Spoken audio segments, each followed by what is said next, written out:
Hey guys, welcome back to MLB 22 The Show Red Sox Franchise Mode, and today we have arrived for our 80th game of the season. We are very close in terms of reaching the halfway mark of the campaign. Again, I can't believe that I've been doing this for the past 80 games, to be honest. It feels quite surreal. I know I wasn't quite uploading quite consistently. I think 3-4 months ago, but right now I felt more confident in terms of making more videos, like a daily upload. I think I barely skip any upload since I trying to do this consistently. I think I may took one day off, but pretty much after that I've been quite consistent. And right here we are playing against Toronto Blue Jays in the second game of this 3-game series. Last time out we beat Toronto Blue Jays 3-1, and right here we are trying to stretch this to a 5-game winning streak. Yes, for the past few games we haven't been performing very well, but then later on, I think for the past 4 games, we are trying to find our groove, which is, again, very, very important, because I feel like at one point we were our form were quite dipping at a lot of times, but you know what, right now it's all about trying to win as many games as possible. And today we are pretty much playing against Kikuchi right here. So far he has been scoreless for the past 3 innings, but on the other side, Toronto Blue Jays scored 2 runs in the first two innings, and Rich Hill's on the mound today. I'm not quite surprised at the fact that Rich Hill has given up a couple of runs already. He was fine for the past 2 games, I believe so, but seems to be his good spell has come to an end. A 3-2 count right here to Gurriel Jr. launches this one to left field. It is going to be a solo home run for Toronto Blue Jays once again. A 3-0 up for the Blue Jays again. Rich Hill is a ground ball pitcher, but apparently it's not quite showing in this game. His command was pretty much all over the place at one point, but again, at the lack of velocity at certain areas of the pitch, it's quite hard to get batters out. And right here, bases loaded with 2 outs. Harrison Bader, who was been fantastic for the past few games, couldn't score anyone in that inning, which was quite unfortunate. At the bottom of the 5th right here, a 1-2-3 inning for Rich Hill to retire the side. Moving on to the top of the 6th right here, 0-2 count to JD Martinez. He looks at that one, a slider inside, probably should have swung at that one, or else it would have been a home run. I think it would have been a home run anyway. 3-2 count to center Bogart. He looks at that one, a cutter at the bottom of the zone for the 3rd out right there. 1-2-3 inning for Kikuchi, and Garrett Whitlock will be making his 31st appearance of the season to pitch at the bottom of the 6th right here. And later on, Teoscar Hernandez, I think that's Gurriel Jr., ground this one out to the shortstop to end the play. And right here, Yohan Mises launches this one to left field, a grand slam home run, no doubt home run too. And just like that, with one swing of the bat, we are back in this game. Finally, a grand slam. I believe we only hit 1 grand slam earlier in the season. I forgot who hit it, but it doesn't matter because Yohan Mises. And this is the type of player that I really do love, is the fact that he is a platoon player. He's a rookie platoon player, but the fact that he is able to generate his power on the right side is very important and a key part into our lineup as well. And just like that, we have taken a 4-3 lead. That will be the end for Kikuchi, who has been amazing for the past 6 innings.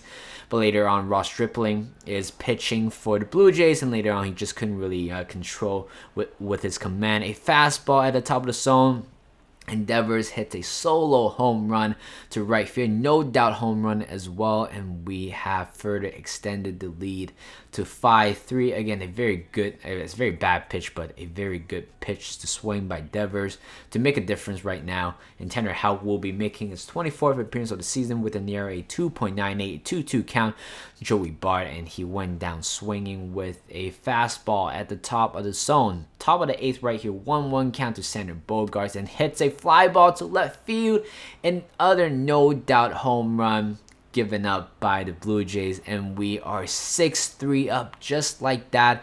This is why we are on a hot streak right now. Yeah, we won the last 3 games. This is the 4th game. We somehow win this game. We don't know if we're going to win this game or not yet. But this is the sort of power players that we really do need. Just some players that are able to, to be clutch in certain moments, and this is what I'm talking about. Xander Bogaerts, his 7th home run of the season, I believe. So Ryan Brazier will be coming on to pitch for the bottom of the 8th with an ERA 4.5. Not quite ideal, but I still kind of trust him. Maybe not. 0-2 count right here to the player. And Ryan Brazier strikes out the first batter with 3 pitches, 2-2 count to Bo Bichette, and he hits a fly ball to left field. You guys know the drill. It is going to be another home run right here. Seems to be Ryan Brazier kind of reflects his real life stats in real life. Again, he's not been pitching well in real life, nor in the game as well. But in the end, he was able to contain Guerrero Jr. In the end to end the inning. And 2-2 count to Ellie Rushman. Chases that one, a fastball at the top of the zone. Julian Merriweather is pitching for the Blue Jays right here for the first out. And later on, Harrison Bader is going to ground this one to Guerrero Jr. 3-6-3 double play to end the inning, and Matt Barnes will be coming on to looking for his 16th save of the season with his 24th appearance of the season. Striking out the first batter he sees, Hernandez goes down swinging just like that for the first out. And later on, with pretty much 2 more outs to go, 2-2 count to Gurriel Jr. Guess what happened right here? He went down swinging with knuckle curve at the bottom of the zone. Looking very good for Matt Barnes right here. 11 pitches, 2 strikes out, and 3-2 count to George Springer, and he hits a fly ball to right field. He got everything correct with that pitch, because honestly, when you look at replay, or when you were thinking about replaying that pitch, the pitch was clearly at the outside of the zone, but somehow made connection with the ball. And Matt Chapman just hits a no-doubt home run to left field. A back-to-back home run. Wait, first of all, a back-to-back K to start off this inning. Perfect. But then later on, back-to-back home run given up by Matt Barnes. Does it mean that will be the end for Matt Barnes, because he has been quite unreliable and inconsistent for the past few games, which is something that we really do need to discuss in the future. But we will wait and see, because honestly, we would have won that game earlier, but instead we just couldn't capitalize. We just couldn't capitalize our mistake. And later on, Xander Bogaerts, top of the 10th, extra inning rule is on, and Xander Bogaerts hits a 2-run home run, his 2nd home run for today's game. That will be his 8th home run of the season. Again, his power starts to come along. I'm really liking it, because he's the fourth batter, cleanup hitter, but his home run count doesn't quite necessarily reflect his role within the club. But at the bottom of the 10th, trying to close this thing down, Matt Strahm will be coming on to make his 29th appearance of the season with an ERA 0.34. And Espinal is going to ground this one softly to Xander Bogaerts, and he is right there to make the play to end the inning. And finally, we won this game again. It is a roller coaster throughout this whole game. We were down by 3. A grand slam home run by Mises to take the lead, and then a solo home run by Devers and also Xander Bogaerts to further extend the lead.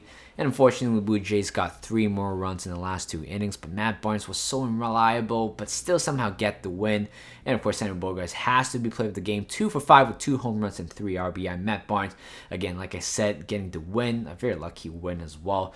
Julian Merriweather will be taking the loss, and Matt Strahm collecting his first save of the season, and we have won this series. And right now, in the next game, we will find out if we are able to sweep the Toronto Blue Jays. Thank you guys for watching. Hope you guys enjoyed this video. Like this video, subscribe to my channel, and I'll see you guys in a bit.